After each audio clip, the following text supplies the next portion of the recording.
нам было интересно и рыбное хозяйство. Здесь у нас достаточно большой опыт. Мы в стране, в России являемся третьей по производству форели, поэтому могли бы передать тот опыт, который у нас есть. У нас активно развивается племенное животноводство. Ленинградская область является лидером Российской Федерации.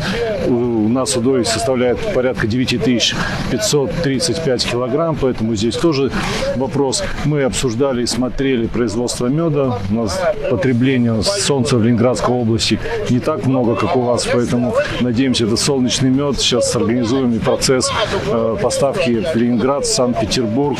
Поэтому посмотрели источники, да, есть куда еще приложить руки.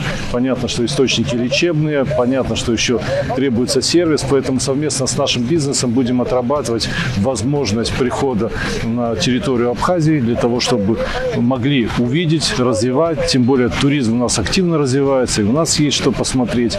И здесь благодатная земля, которая дает возможность не только экскурс в историю, а еще и лечебные процедуры провести. Поэтому я уверен, что та поездка, которая сегодня есть, принесет свои плоды, и мы загрузим новые отношения с республикой, что, соответственно, даст экономике рост как и Ленинградской области, так и Абхазии.